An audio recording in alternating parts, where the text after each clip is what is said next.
Assalamualaikum warahmatullahi wabarakatuh. Apa kabar ibu-ibu semuanya? Semoga kita dalam keadaan sehat walafiat. Dan pada kesempatan kali ini kita akan membahas tentang perilaku seks menyimpang yang sering terjadi atau rentan terjadi terhadap remaja. Nah, untuk pertama kalinya kita bahas dulu apa itu remaja. Remaja menurut BKKBN yaitu rentan usia 10 sampai 24 tahun dan belum menikah. Dahulu anak-anak atau remaja-remaja ini masuk ke dalam otoritas orang tua. Masih bisa dimonitoring oleh orang tua. Bisa juga kita lihat dulu-dulu itu anak-anak patuh sekali dengan orang tuanya.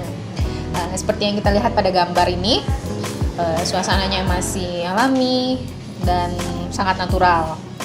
Berbeda dengan tren yang sekarang, pada saat anak sekolah, menuntut ilmu, kemudian terjadi urbanisasi atau perpindahan penduduk, sehingga remaja ini kehilangan kontrol dengan orang tuanya. Dan inilah yang menyebabkan terjerumusnya remaja ini ke seks bebas. Seperti gambar pada saat ini tampil, beginilah tren remaja-remaja sekarang. Pengaruh rokok, kemudian pengaruh gadget, apalagi pada saat pandemi ini anak-anak semuanya belajar online, sangat memerlukan gadget. Kemudian pengaruh game online, kemudian remaja-remaja saat ini juga banyak yang sudah terjerumus ke minuman keras atau minuman alkohol, dan juga sampai ke tawuran. Dan yang paling parah lagi itu yaitu perlakuan seks menyimpang, yaitu salah satunya LGBT. Nah, ibu-ibu, apa itu LGBT? LGBT yaitu singkatan dari lesbian, gay, kemudian biseksual, dan transgender. Nah, ibu-ibu mungkin sudah tidak asing lagi dengan istilah LGBT. Mungkin ibu-ibu sudah mendengarkan atau sudah tahu informasi ini melalui media massa. Seperti gambar yang tampil pada saat ini, lesbian itu merupakan perlakuan seks yang menyimpang, di mana orientasi seksnya itu sesama wanita. Wanita menyukai wanita. Kalau gay, itu sebaliknya, orientasinya itu sesama laki. Kalau biseksual itu, dia memiliki orientasi seksual ke perempuan juga, ke lelaki juga. Jadi ada dua orientasi. Sedangkan yang normalnya itu, yaitu dengan lawan jenis. Nah, kalau transgender, itu paling sering kita lihat ada orang yang mengubah jati diri atau jenis kelamin dari perempuan ke laki-laki. Jadi ibu-ibu dapat kita simpulkan apa itu LGBT. LGBT ini merupakan penyimpangan seksual. Kemudian cinta dengan sesama jenis seperti yang sudah saya jelaskan sebelumnya. Dan ini juga merupakan penyakit masyarakat yang meresahkan. LGBT ini juga berpotensi menyebabkan penyebaran penyakit kelamin, salah satunya itu HIV. Tapi sayangnya LGBT itu sering juga dianggap hak pribadi atau orang merasa hal itu seperti tidak boleh diatur oleh masyarakat atau tidak boleh diatur oleh negara. Dia merasa itu hak pribadi. Kemudian kita sepakat ya ibu-ibu kalau kondisi LGBT ini itu dilarang oleh agama, adat, dan norma yang ada di masyarakat. Nah, LGBT ini sebenarnya dapat ditata laksanakan dengan pendekatan spiritual atau pendekatan psikologis, karena di keluarga ini dianggap sebagai aib, kemudian pelakunya dikucilkan sampai tidak diakui sebagai anak. Jadi pelaku LGBT ini tidak mendapatkan solusinya. Padahal yang paling tepat sekali merangkul itu adalah keluarganya sendiri. Dengan menjalankan fungsi keluarga, menjalankan fungsi keagamaan, fungsi budayaan, dan lain itu semuanya, sehingga penyakit ini dapat disembuhkan. Karena LGBT ini bukan penyakit menurun, tetapi lebih ke pengaruh lingkungan. Nah, dapat kita ketahui lagi, LGBT ini sudah ada pada zaman Nabi Lut, yaitu pada kaum Sodom. Jadi ibu-ibu jangan berpikir kalau LGBT ini baru ada pada zaman modern saat ini, tapi LGBT ini sudah ada pada saat zaman Nabi. LGBT ini tidak bersifat daerah, misalnya daerah mana saja, tetapi LGBT ini bersifat mendunia. Artinya di belahan dunia manapun, LGBT ini sudah menjadi perhatian dunia. Nah, perbedaannya, ada negara yang melegalkan dan ada juga negara yang melarangnya. Dan LGBT ini tidak memandang status sosial, tidak melulu masyarakat yang ekonominya tinggi, atau bahkan LGBT ini terjadi pada masyarakat yang mempunyai ekonomi atau status sosial ekonomi yang menengah ke bawah. LGBT ini yang meresahkannya, kalau dulu itu keberadaan LGBT ini cenderung tertutup atau dirahasiakan. Justru sekarang tidak. Sekarang mereka malah menunjukkan keberadaannya untuk diakui karena mereka itu menganggap hak pribadi. Maka dari itu banyak negara yang sudah melegalkan LGBT ini seperti Belanda, Belgia, dan banyak negara-negara lainnya. Kemudian LGBT ini merupakan masalah kejiwaan yang melibatkan kondisi psikologis. Pada poin 10, sama-sama kita lihat itu pada tahun 2015. Jadi jika Ibu ada melihat berita pada tahun selanjutnya, 2016 dan selanjutnya itu, ada negara baru lagi yang muncul, itu artinya LGBT ini bertambah Ibu. Jadi sangat disayangkan, nauzubillah, kalau Indonesia sampai menjadi negara yang melegalkan LGBT. Baik Ibu-Ibu, kita bicara mengenai hasil penelitian. Jadi kondisi di Sumatera Barat, bisa kita lihat perilaku LGBT ini menjadi pemicu tingginya HIV di Sumbar, Sumatera Barat. Jadi Januari sampai dengan Maret 2018 terdapat 10.376 kasus baru oleh LSL, sebanyak 28%. Dan pelakunya itu kelompok umur tertinggi 20 sampai 29 tahun.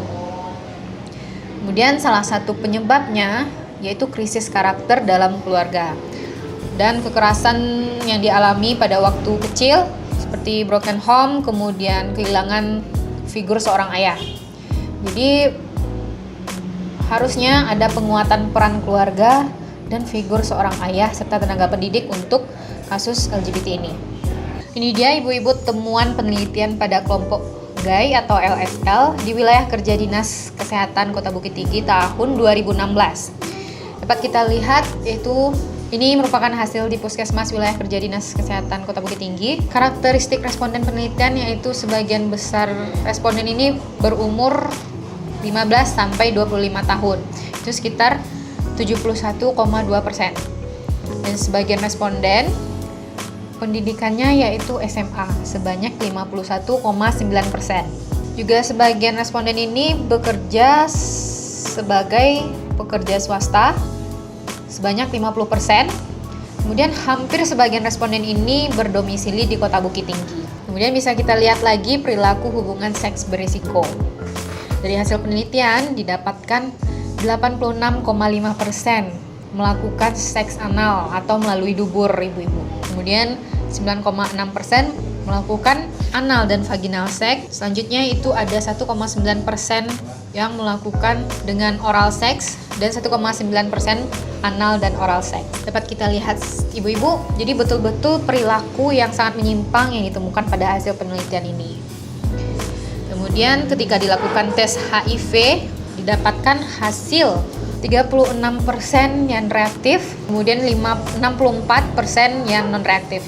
Jadi setiap tahun dapat kita lihat terjadi peningkatan 15% dalam 3 tahun terakhir.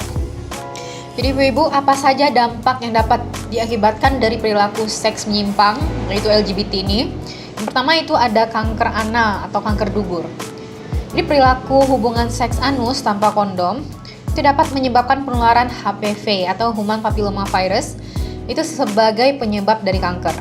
Jadi kanker anal ini juga berisiko pada pasangan normal yang melakukan hubungan seks melalui anal, sehingga hubungan seperti ini sangat harus dihindari. Kemudian selanjutnya itu kanker mulut, bisa Ibu-Ibu lihat pada gambar di layar. Pihak yang paling berisiko tinggi terkena kanker mulut yaitu oral seks yang dilakukan dengan 6 atau lebih dari partner seks yang berbeda-beda. Jadi saat seorang gay terkena virus HIV, maka akan menghadapi bahaya besar berupa risiko yang sangat tinggi terkena kanker. Kemudian Ibu-Ibu, itu yang ketiga ada meningitis. Meningitis ini yaitu radang selaput otak. Di sebuah penggalan tulisan di Detik Health, yaitu kota New York diserang wabah radang otak karena hubungan seks sembarangan. Jadi salah satunya yaitu LGBT. Jadi bakteri meningitis ini mengakibatkan infeksi pada membran selaput otak yang tanda-tanda awalnya berupa muntah-muntah, demam, sakit kepala, leher terasa kaku. Kemudian meningitis ini bila tidak diobati dapat mengakibatkan kerusakan otak serta kematian. Kemudian apalagi dampak yang diakibatkan dari LGBT ini yaitu pada pelakunya yaitu lesbian risiko yang didapat itu tidak sehebat pada gay. Jadi HIV ini mungkin saja terjadi pada lesbian, tetapi yang sering terjadi pada lesbian ini merupakan infeksi pada vagina. Kemudian dampak selanjutnya yaitu tertular HIV/AIDS. Nah, itu HIV ini paling sering ditemukan pada orang yang sering berganti-ganti pasangan. Jadi termasuk kaum gay juga punya resiko tinggi mendapatkan penyakit AIDS karena kecenderungan berganti-ganti pasangan. Selanjutnya itu dampak sosial yang dialami oleh pelaku LGBT. Jadi pandangan negatif mengenai homoseksual ini ibu-ibu, jadi dapat menyebabkan pelakunya cenderung tidak diterima masyarakat. Jadi rentan mengalami diskriminasi, cemoohan, dan sanksi-sanksi sosial lainnya. Kemudian dampak dari pendidikan, karena sangat memprihatinkannya yaitu di mana siswa yang menghadapi putus sekolah ini 5 kali lebih besar dari siswa yang normalnya. Hal ini kenapa terjadi? Karena mereka tidak merasa nyaman berada di lingkungan sekolah. Kemudian terakhir itu dampak dari keamanan. Kaum gay itu berperan kurang lebih 33% pelecehan seksual pada anak-anak. Berarti bahwa 1 dari 20 kasus homoseksual itu bentuknya adalah pelecehan seksual pada anak-anak. Nah, ibu-ibu, itulah dampak yang diakibatkan dari perilaku seks menyimpang LGBT. Jadi dari dampak-dampak yang sudah saya jelaskan tadi, maka keluargalah yang menjadi peran penting dalam pencegahan LGBT ini. Nah, untuk mencegah anak dari bahaya propaganda LGBT ini, ada beberapa hal yang perlu diketahui oleh orang tua. Seperti yang terlihat pada layar, yaitu orang tua harus memberitahu tentang keburukan yang ditimbulkan dari perilaku seks menyimpang LGBT ini. Orang tua hendaknya berperan sebagai teman dekat agar anak-anak ini terbuka terhadap orang tuanya. Apapun yang dialami, apapun yang jadi masalah itu akan terbuka terhadap orang tuanya. Jadi orang tua juga harus punya sikap yang jelas untuk menentang hubungan LGBT ini, baik memberikan alasan melalui aspek keagamaan, baik dari kehidupan sosial, hubungan seksual secara biologis dan kesehatan. Itu selanjutnya berikan informasi atau berikan pendidikan agama dan moral yang baik. Beritahu bahwa Allah itu menciptakan manusia berpasang-pasangan. Kemudian ajarkan atau biasakan untuk menutup aurat, karena hal ini akan membentengi seseorang untuk menyimpang menjadi LGBT. Kemudian ajarkan etika pada anak untuk tidak masuk sembarangan ke kamar orang tua tanpa izin orang tua. Kemudian ibu-ibu juga harus mengawasi anak-anak dalam penggunaan gadget, karena di HP ini merupakan salah satu sumbernya. Karena HP ini bisa menjadi hal yang sangat positif, banyak manfaatnya, juga menjadi hal yang buruk, menjadi hal negatif jika penggunaannya tidak diawasi. Kemudian ibu-ibu juga harus mengawasi pergaulan anak-anak ibu. Seperti ibu-ibu harus mengetahui siapa teman sebayanya, kemudian bagaimana lingkungan bermainnya. Karena pada saat pandemi ini kan juga sering teman-teman anak ibu berkunjung ke rumah. Jadi ibu harus tahu siapa namanya, di mana rumahnya, mereka anak siapa gitu.